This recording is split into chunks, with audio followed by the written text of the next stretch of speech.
It started when I was 6 years old. I was in school. It was the middle of a reading lesson and I needed to pee badly. At that age, actually, a fair few kids still wet themselves, and I always got paranoid about embarrassing myself in public like that. I stuck my hand up and told Miss Sebi that I needed to use the bathroom. After the usual speech about how I should have gone at break, she gave me the key to the disabled access toilet, as it was the closest one to my classroom. It was the middle of fifth period, and the corridors were empty and seemed cavernous to me. I was a short, scrawny thing back then. I sometimes had trouble with doors, especially unlocking them, and I fumbled for a good minute or two trying to get the blasted thing open. Anyway, as I sat on my porcelain throne, there came a knocking at the door. "Someone's in here," I called, disgruntled at this disturbance. There came a pause. Then the knocking resumed. It was faster now, more determined. "Wait a minute."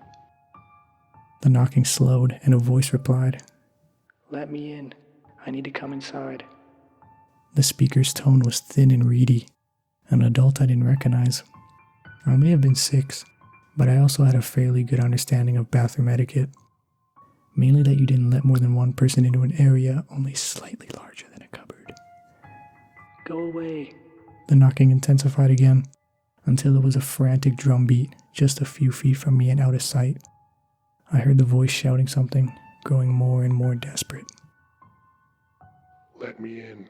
Just open the door, please." I was terrified by that point.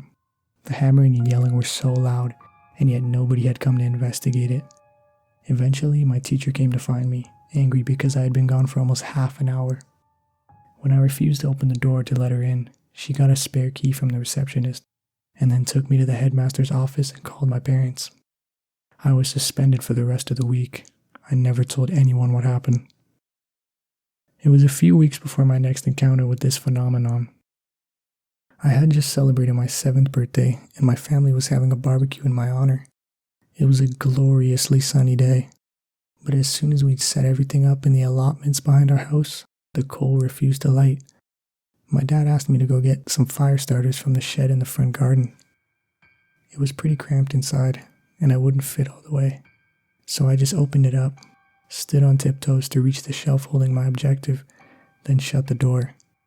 As I turned away, a frantic knocking hit the other side of the door. "Open up, I need to come through." This voice was not the one I'd heard the month before. It was deeper, more brooding and angry. I said nothing and hurried away. I had no idea what was happening, but it frightened me.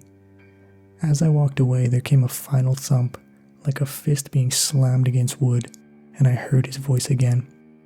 "You little bastard. I'll rip your fucking teeth out. Let me through." I ran back to my party and spent the rest of the day glancing over my shoulder. As you might have guessed by now, there were a lot of these voices. I count at least 30 total.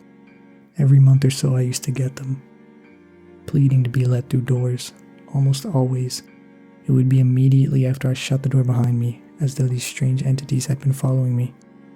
I never told anyone, but to be honest, I kinda just got used to it. It always made me jump, and some of the voices would make me feel uneasy, but I knew that I was safe, so long as I did not open the door.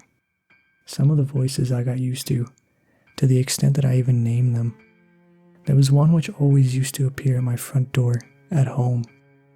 We have frosted glass, and I could see a silhouette of an average-sized man wearing a cap of some kind. He never spoke, but occasionally would push envelopes containing blank pieces of paper through the letterbox. I called him the postman. He was one of the more unsettling ones.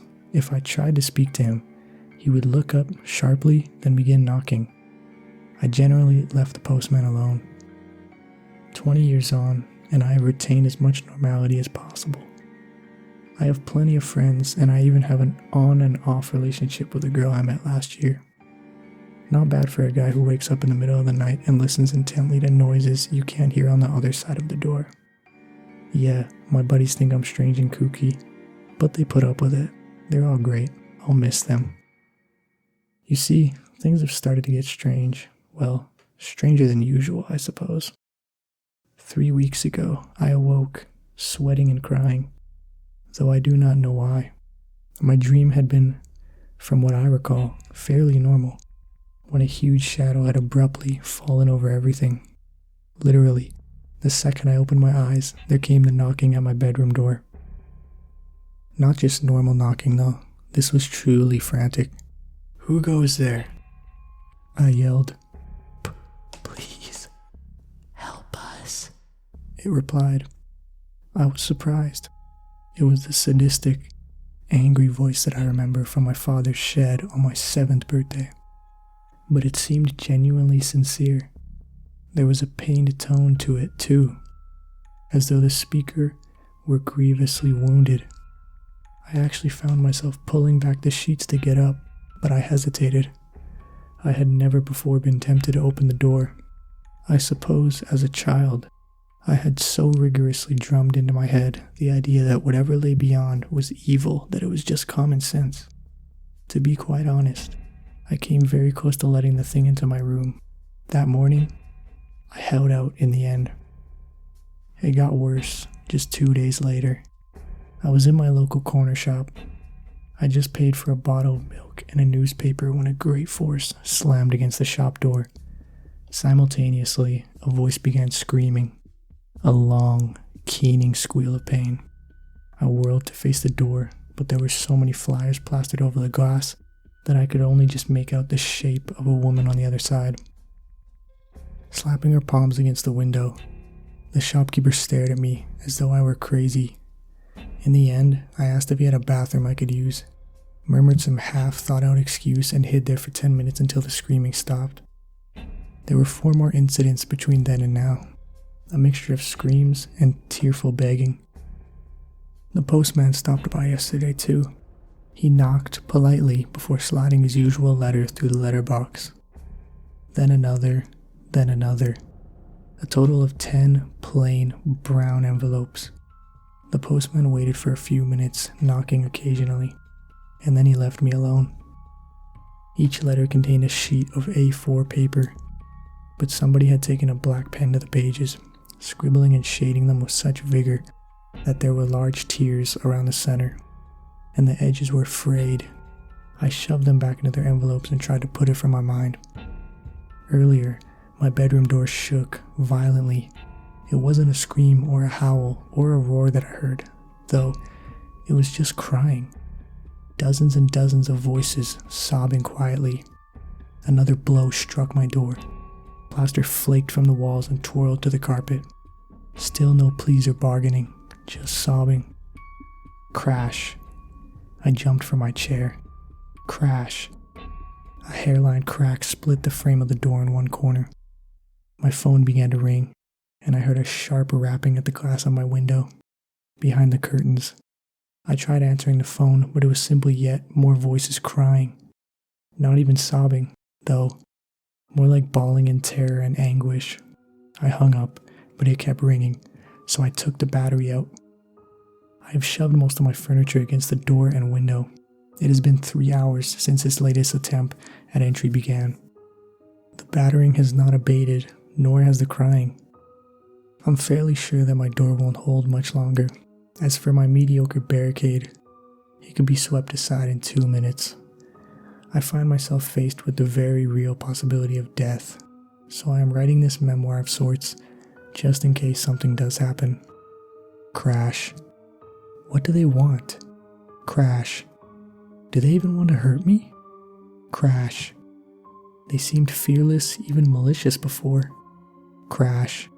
What could have driven them to this? Crash. Maybe I should open the door. Crash. Maybe I should let them in. Silence fell. I realized that even the crying had ceased. For a whole minute, I sat there. Then I got up and hurried to my door, eager to escape this claustrophobic situation. Perhaps I'd go outside, where I could be far away from any doors and from the damned knocking. I pulled away my barricade and turned the handle. Locked. Kneeling, I peered through the keyhole. Beyond my bedroom door was not the corridor that I remembered, but another room. Some kind of library or classroom, I think. It seemed unoccupied, but for one kid. sitting and reading with his back to me. I banged on the door. "Hey kid, let me out, okay?" He glanced over his shoulder. "Yeah, over here. Could you open the door, please?" "I can't. I'm in detention. I'm not supposed to talk to anyone. Go away." He turned from me, confused and exasperated. I began to stand up.